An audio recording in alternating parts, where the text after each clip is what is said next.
What's up, HyperFast Nation? On this episode of the show, we've got an amazing guest. He immigrated not once, but twice to the United States, has built an amazing multi-million dollar wholesaling business, a multi-million dollar fix and flip business. Now he's doing coaching and events to help teach other people how to scale their businesses. Welcome to the show, Carlos Reyes.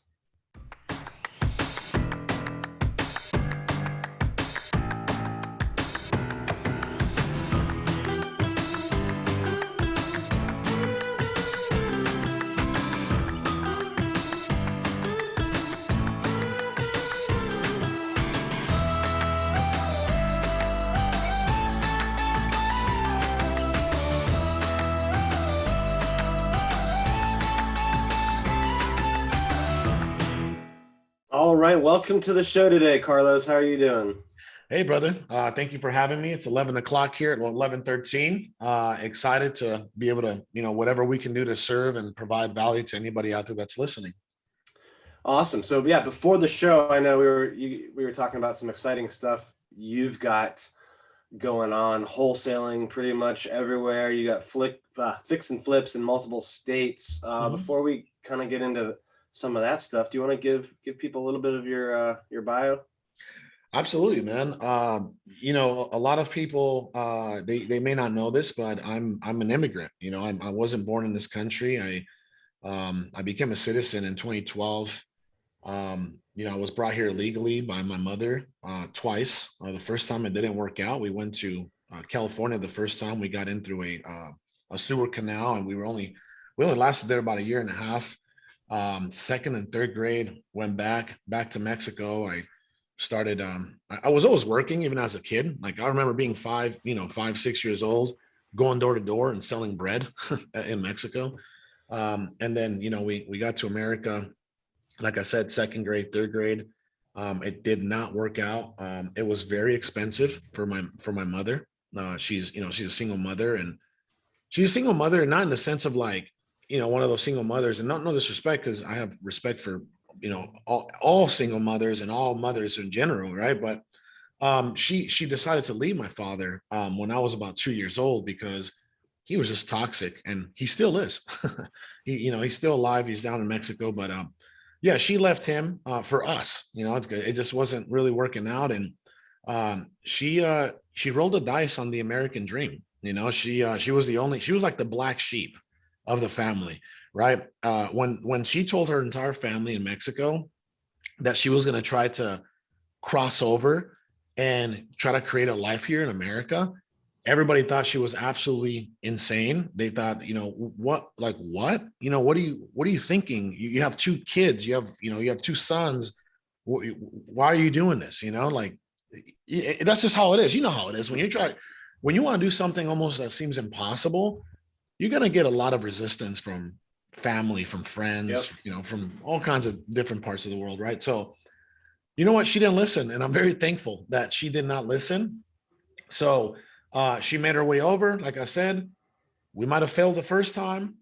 We went back to Mexico, but I'll tell you what, I started bagging groceries now. I'm in the fourth, fifth, and sixth grade, and I'm bagging groceries.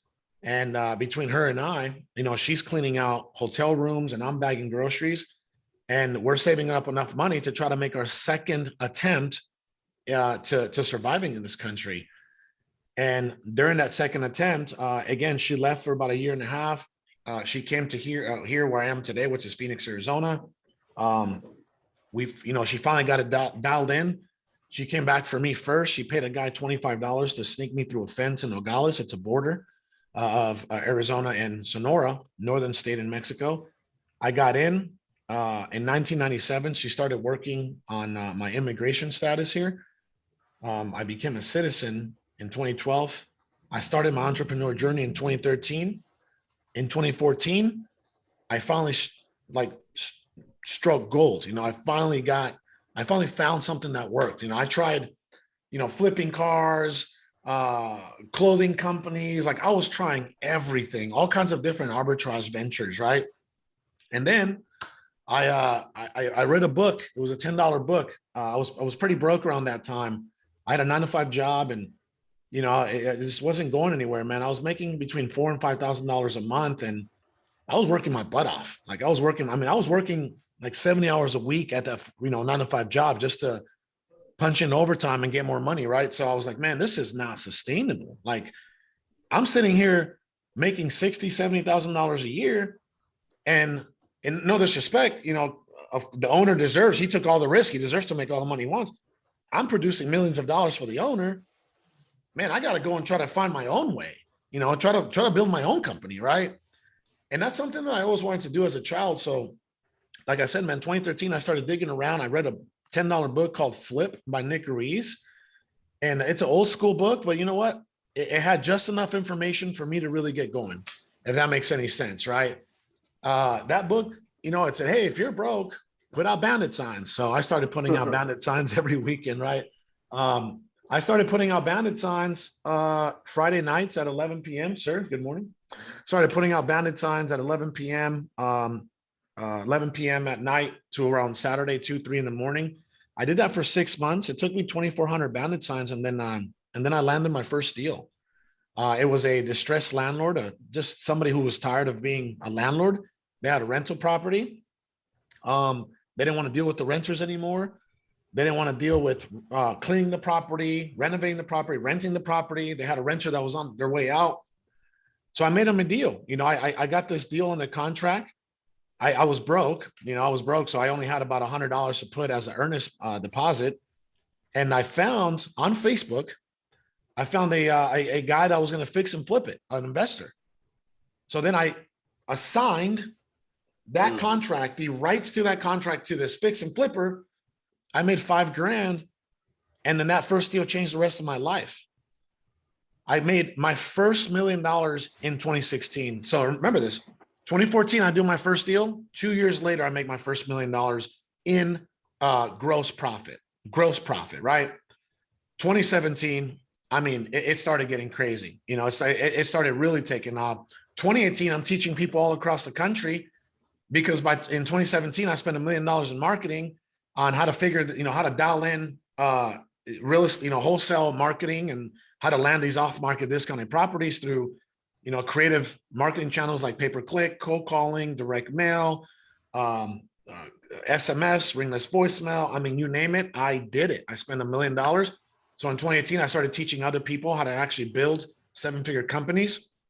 And that's how I kind of made a name for myself in this industry.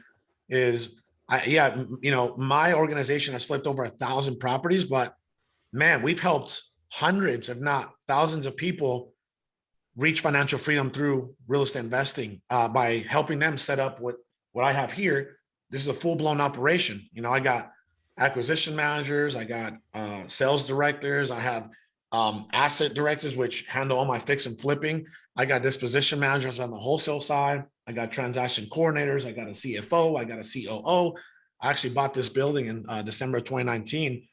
Like I said, one deal, one little small $5,000 deal changed the trajectory of my life, and the trajectory of the life of not only my family, but the trajectory of the life of, like I said, hundreds, if not thousands of people, because I do about 4 events a year. My last event here had 758 people. It's called Freedom. I got an event at the end of July. Actually, I got an event this Friday and Saturday. It's called Momentum. It's for high executives, people that are doing, 3, 5 deals, 10 deals, and they want to actually set up a real estate flipping machine through people and automation, things like that. So that's my backstory, man. That's how I made a name in this business. How did you go from that first deal, $5,000, dollar profit wholesale deal? How did you go from that to, 2 years later, you did $1 million? Making my first $1 million. Yeah. Well, I'll tell you exactly how I did it. The first 14 and 15, it was just me and my business partner, and I was handling a lot of the acquisitions. He was handling a lot of the marketing, a lot of dispositions. Believe it or not, a 2-man operation can make $1 million. A 2-man operation can make $1 million. And what we did that nobody else was really doing at that time, we were virtually wholesaling. Not only were we getting a bunch of deals in our own backyard, but we had already expanded to Las Vegas in 2015, right? And Las Vegas in 2014, 2015, absolutely booming. Like we got in at the right time. There wasn't a lot of competition. Phoenix was saturated. And don't get me wrong, we were still doing like 10, 15 deals a month here, but we started doing 20, 30 deals a month there virtually from Phoenix. We're over here contracting and wholesaling these deals in Las Vegas. After we did $1 million, what we started to do was we started investing money into better marketing. We started actually investing about $90,000 to $110,000 a month. That was the range in just marketing cost, right? $40,000, $50,000 in pay-per-click, $20,000 to $30,000 in direct mail.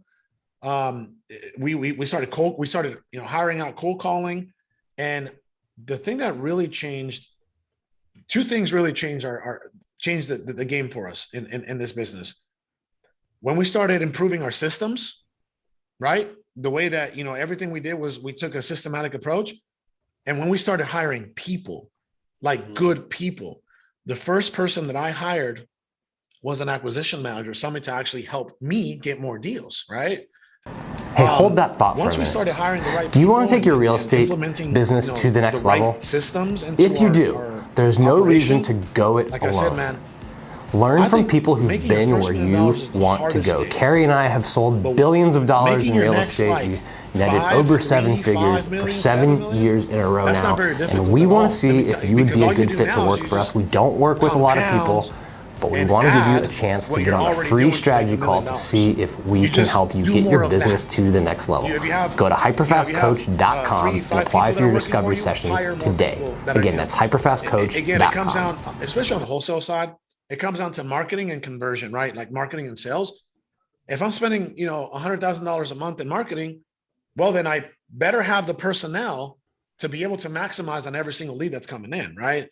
So I'm telling you, once you figure out that blueprint, that formula, it's just a matter of scaling at that point, scaling the right way. And now you're wholesaling everywhere, right? Yeah. So I'm Nationwide. I'm wholesaling in places that I've never been to, right? I've never been to a lot of these places, Ohio, never been there, Memphis, Nashville, Arkansas, Kansas City. The list goes on. Atlanta, like I've never been to Atlanta. Actually, no, I have been to Atlanta once, last year or earlier this year. Sorry. So I'm virtually wholesaling across the country. And like I said, I'm fixing and flipping in California, Arizona, and Nevada. So right now, as a matter of fact, as soon as we're off this call, I got a bunch of LinkedIn messages that I need to respond to because I've been trying to raise more money. I got about $4.4 million out in fixing and flipping. I'm trying to raise more money. So when we get off this call, I'm trying to raise more money because I don't have a bad problem.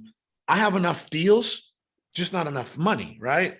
A lot of people out there have all this like sitting capital. They're sitting on capital and they don't know how to get deals. So I have a good problem that I need to address. What do you like doing better, flipping or wholesaling?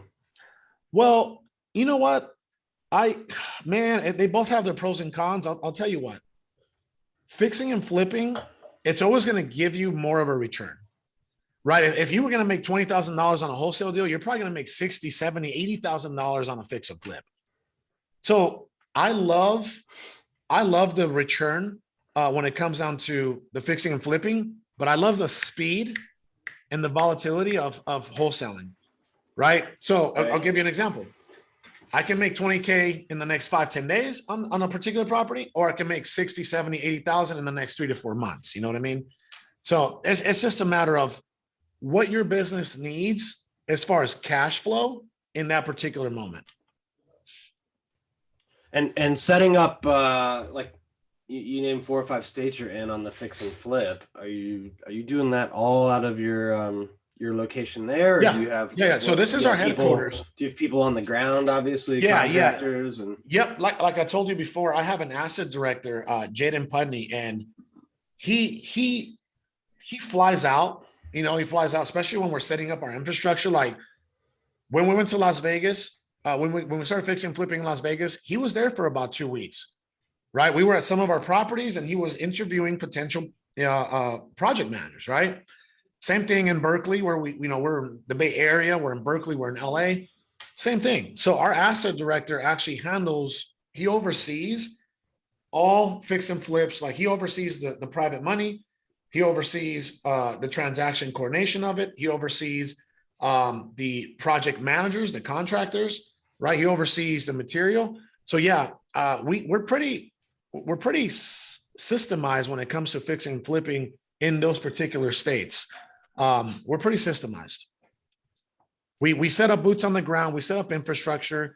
And the beautiful part is because of our reach, as far as like our brand, my brand and the brand of our company, All In Nation, we have really good people out there in those areas. We have, we have people that are already fixing and flipping the area. Like, hey man, do you have any contacts I can reach out to, potential project managers? Yeah, I got some, right? So these are people that are either in our mentorship program or have came to one of our events, and then it turns out really well. It's good. It's good to have a good network. And obviously adding the coaching element and all of these events has only added to that and to your capability, because it definitely hasn't taken away.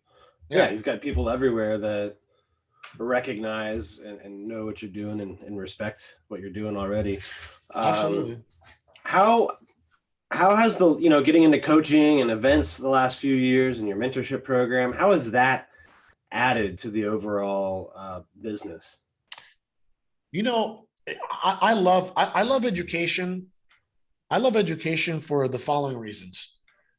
I love education because I really like to reach and impact as many lives as I could. And I know for a fact, with all the knowledge that I have and all the trial and the tribulations and the beta testing that I've done and all the money that I've spent figuring this out, I love passing that on to the next person. Now, I don't do like newbie stuff, right? I wrote a book for newbies right here, the best wholesaling book ever, right? And anybody that's listening, if they want to go grab this book, I give it away. I mean, don't go to Amazon. We've sold over like 35,000 copies here, but it's like, don't go there and spend $20. Go to bestreibook.com. Grab this book. It's absolutely free. Okay. Absolutely free. But that's really like the only thing. And aside from like a few courses that I have for newbies, I don't handle a lot of newbies on the education side.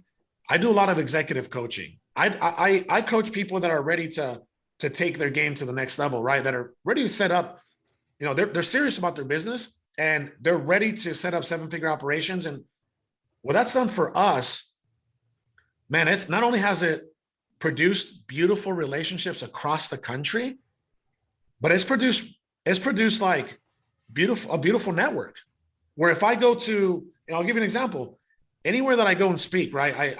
If I go speak in Atlanta, if I speak in New Jersey, if I speak in Charlotte, I have somebody there waiting for me to pick me up from the airport, hang out with me for that weekend. I've created some beautiful friendships from the education side. The most difficult part about education is it is a rat race.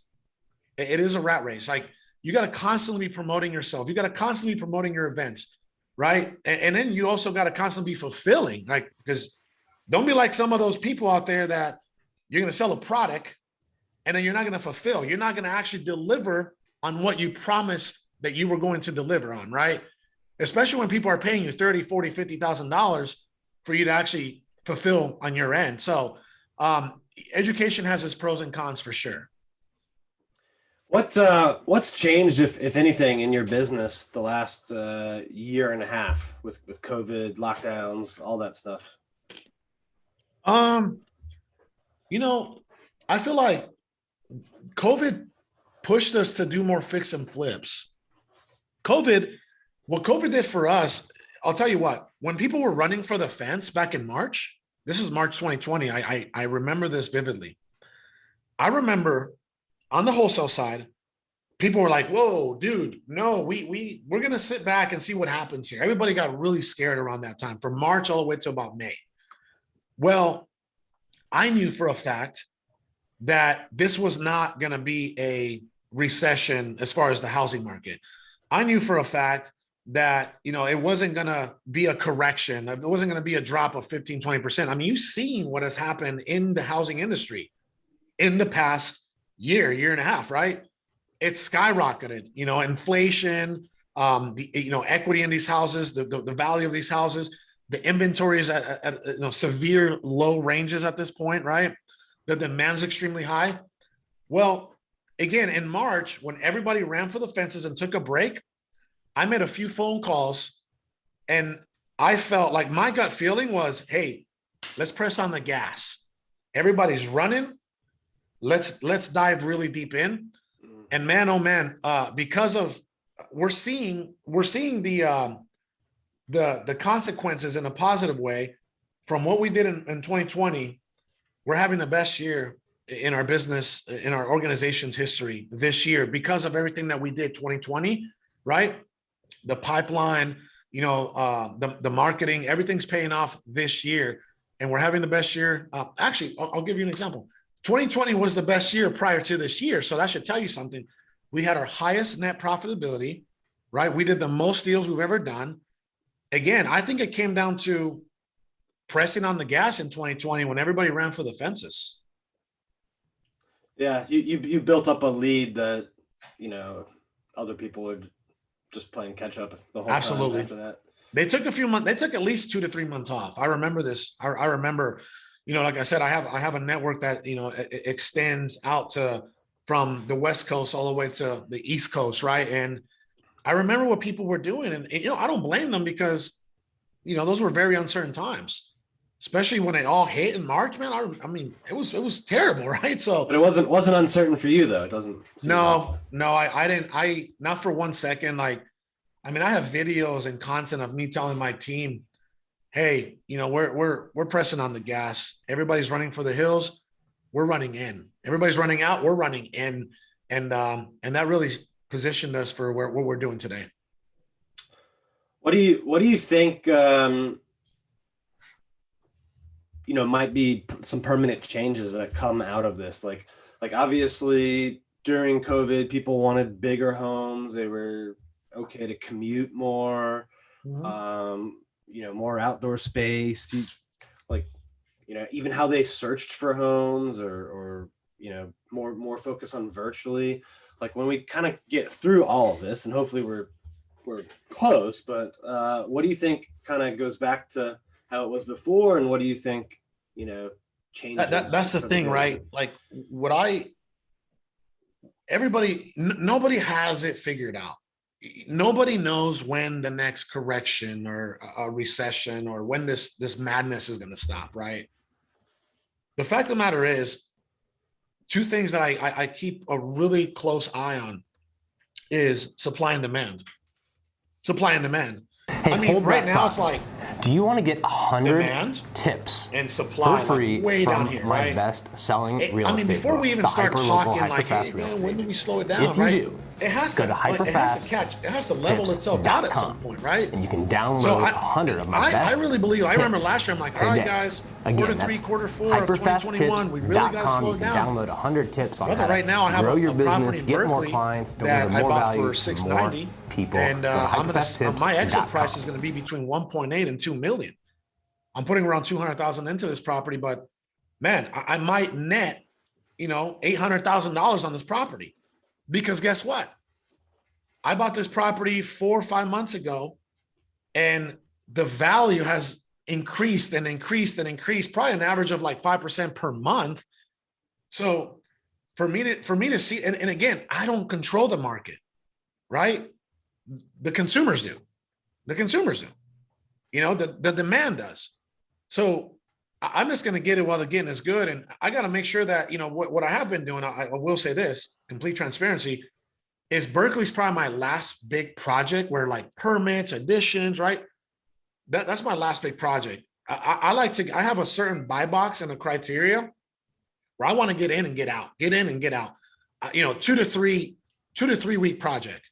So you're usually looking at cosmetic stuff. Yep. Lipstick, cosmetic stuff. I want to get in and get out, so I don't get caught, swimming naked when it starts to turn, because it has to turn. This is not sustainable for this is not sustainable for the economy. I mean, if this continues down, the way it is, people will not be able to afford properties in the next like 3 years, So it has to correct itself, or it has to slow down at some point.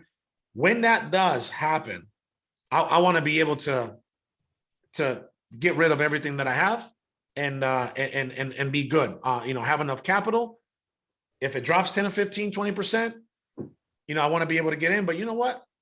Even if the market drops 10, 15, 20%, I buy these properties so discounted that at worst I might break even. And that's a good thing for me, for sure. Right. Yeah. If that's your. Yeah. I'm buying at 50, 60 cents on the dollar. It's like, if it breaks even and it goes from like 100%, whatever the value is or the market value at the time is, and it goes to like 80%, I'm still up. I'm still up. So I'm not too concerned about that, but I always want to keep my eye on the ball, for sure. What are your top lead sources when you are doing virtual wholesaling in so many markets? Like, how are you? What are some of your top ways? Our number one lead source, believe it or not, and our number one lead source for the first, let me see, 2014, 15, 16, 17, 18, for 5 years. Our number one marketing channel for 5 years was pay-per-click, Google AdWords. Cold calling since 2018, so 2019, 2020. So this is going to be the third year in running. Cold calling has become our number one marketing channel. So right now it's cold calling as a number one marketing channel. I use a company called callgeeks.com. I mean, I love it because it's kind of plug and play. I don't have to train these folks, right? I don't have to train them. It's like hands off. It's like I hire them and all I see is leads, right? So my sales guys, they just see leads coming into our CRM or queue. So cold calling number one, pay-per-clicks number two, search engine optimization. That means organic reach on Google, right? Through back pages, articles, things like that. That's number three. And then I have direct mail as number four. So outside of that, I mean, those are my top four marketing channels that, again, over the past 24 months have been extremely fruitful, extremely fruitful. Awesome. Well, this has been extremely inspirational and just what an amazing story that you shared. I mean, do you ever kind of pinch yourself and kind of like, ask like, is this real? When you think back, like crossing over and come, in brother, this country twice. Yeah, that's a great question and something that I work on. I have personal development coaches that I pay because, I never want to stop growing, for one, right? But I actually lack, like, I have such a business mindset, and man, it's like I lack presence, and I lack sometimes gratitude, and I lack, right? Like you said, I lack literally stopping, looking back, and look to see how far I've come. I lack that. My mind has this like organic defensive mechanism of not even going back to the past. I don't remember, like, all the suffering that I've been through, all the trauma that I've been through. My mind has a way of not even remembering that stuff. That's not a good thing. It's a good thing and a bad thing, right? Because you got to deal with that stuff. Like, it's like you got to peel back the layers of the onion. But I want to, going back to the question you asked about, like, hey, do you ever just stop and like, whoa, dude, you've come a long way. I want that. And I'm going to work on that. I'm going to work on that because right now, all I know how to do is just move forward. I'm like a juggernaut, you know what I mean? And like I said, like, my mind doesn't turn off. And sometimes I have, I've had my fair share of, in the past, anxiety, depression, mental challenges, right? So those are things that a lot of entrepreneurs don't talk about. I've had my fair share. I was on pills for a few years. I was on Klonopin. I was on Paxil from 2017 and 18 and 19, 3 years, right? So I lack that, and I want to do more of that. So anybody out there that's listening is, man, all you have is today. All you have is right now. So literally, like, nothing else matters but the present moment. That's something that I'm working on, because when I work on being present, I become more grateful. When I work on being present, I become a better husband. When I work on being present, I become a better father. When I work on being present, I actually get to relax, ground myself, and then see how far I've come. So it's a good question, man. I want to work more on that for sure.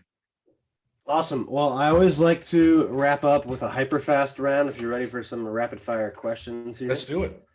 All right. What's your biggest piece of advice to a new investor? Woo. My biggest piece of advice is, I know this sounds super, corny or whatever you want to call it, but you're not going to become a millionaire in 30 days, right? Like, you have to be patient. You have to be patient. You have to trust the process that it's, if you don't give up, it's going to work out, right? And you got to have a crazy amount of work ethic, or else you're never going to really do anything spectacular. Like, if you don't have the work ethic, you're not going to do something that's like truly life-changing, right? And because if a lot of people out there, and specifically a lot of agents, and no disrespect, because agents are vital to this business, but a lot of agents out there, they have a tough time answering their phones. A lot of agents out there, they have a tough time being organized. A lot of agents out there, most of them quit in their first year. So what does that tell you, right? They don't trust the process. They're not patient. They don't persevere. So I want a lot of agents out there to listen to that and really commit themselves to making this work. What's the what's a mistake that you often see experienced investors make? Like the most common one? They fail to build. They fail to build outside of themselves for whatever reason, whatever limitations, right? They fail to build a team, whether because they got to spend more money, whether because they got to bring on more people and they don't want to train them. They really fail to build a business outside of themselves. That's a very common mistake for a lot of people out there. All right. What's the biggest challenge you've ever had in business, and how'd you overcome it? Finding the right people. I made a lot of mistakes, man. I've hired friends, I've hired family, and I was like, man, this is not going to work, right? They don't know that line, that thin line between personal and business. For some reason, I know it, but they don't for whatever reason. Finding the right people. And let me just say this. If you want to find the right people out there, you got to have principles and core values within your organization before you even go out there and start bringing in more people. Because once you bring in these people, you want them to align with your organization's principles and core values, or else it's never going to work. All right. What's something that we'd find you doing when you're not working on your business? There's a couple of things that I like to do. I like to work out now. I work out about 4 times a week. I stopped for a few years because, I caught the entrepreneur bug and nothing else mattered, right? Oh, working out? Yeah, I don't got time for that. I got to make money, right? So I highly recommend people, man, that, it's like mind and body, right? Like mind, body. It's like one will not work as well without the other. So, honor the body, honor the mind, protect your body, protect your mind, and you'll be firing on all cylinders. So I do like to work out, and I like to spend quality time with my family. That really grounds me. I like to, travel with them. I like to take them to Sedona, Hawaii, different places where I don't even remember I have a phone, right? Like that's what I love to do. I just did that on Sunday, on Sunday for most of the day. I left my phone inside the house and I went outside. It was raining, and me and the kids and my wife, we started like playing outside in the rain. Right. So, I like to do that, man. I like to really ground myself with my family outside of this whole madness. All right. Last one. Where do you see yourself 10 years from now? Brother, for me, the next 3 years, I want to build, I want to get to $100 million. And I know that sounds stupid. Like, oh man, it's not about the money. The money just gives me a target, right? The money, because it's like, okay, I want to reverse engineer this. It's like, okay, I have $100 million target, right? Boom. So I got to do some reverse engineering. How am I going to get to that $100 million? With the 31 companies that I have now, okay, which company should I really push? Which company should I really focus on? Also, what else do I have to build, right, to get there? We have a few software companies that are launching. And for me, it's like the next 3 years, I want to hit that 9-figure mark. And overall, in the next 10 years, if I don't do something that serves the entire world, like Elon Musk did with PayPal and SpaceX, Jeff Bezos did with Amazon, right? Steve Jobs did with Apple. If I don't do something that crazy, I don't think I'll ever really find fulfillment in business. I want to do something. I don't care. I don't care if it's here. I don't care if it's in Mexico. I don't care if it's international. I want to build something that's truly life-changing for more than just several thousand. I want to be able to reach millions of people. And it's not about me. It's about like whatever I build, right? Because what people out there fail to realize is entrepreneurship is like problems, solutions, right? I'll give you an example. We didn't have a cell phone, right? Some crazy entrepreneur built a cell phone. This was a solution to a problem in society, in the world. The guy became a billionaire, right? What else? I mean, if you take a look at everything around us, right? Like a microphone, something as simple as a microphone. This was created by an entrepreneur, right? The headphones you're wearing, the shirt you're wearing. Entrepreneurs are creators. Entrepreneurs created these solutions and they became extremely wealthy because of these solutions. That's what it comes down to. It's not having the money in mind. It's about having the solution in mind. The money will come if you find the right solution. Well, I'm excited to watch you on that journey. This has been amazing. If people out there who are listening on iTunes or Spotify or watching on YouTube, if they want to learn how to connect with you or learn more about what you're doing, where should they go or how should they do that? Easiest way is social media. Obviously, Carlos Reyes. You can find me on Instagram. I'm pretty responsive on there. Even if it takes 24 hours, I will get back to you. Social media, Carlos Reyes on Instagram. You can find me, Carlos Reyes, on YouTube. I mean, I'm all over the place. So man, reach out at anything, not only real estate related. If you have any kind of advice you need, I do love to serve in the highest way. So reach out to me. Awesome. Well, thank you very much, Carlos. To all of the listeners and viewers out there, thank you for tuning in. We'll see you next time. Thank you, brother. God bless. Thank you. Thank you for tuning in to this episode of the HyperFast Show. Subscribe to us if you want to make sure you get the latest and greatest HyperFast shows. And remember, we love reviews. Reviews help us bring better and better guests and improve our shows. So give us the good, the bad, and the ugly. We hope you enjoyed the show, and we will see you next time.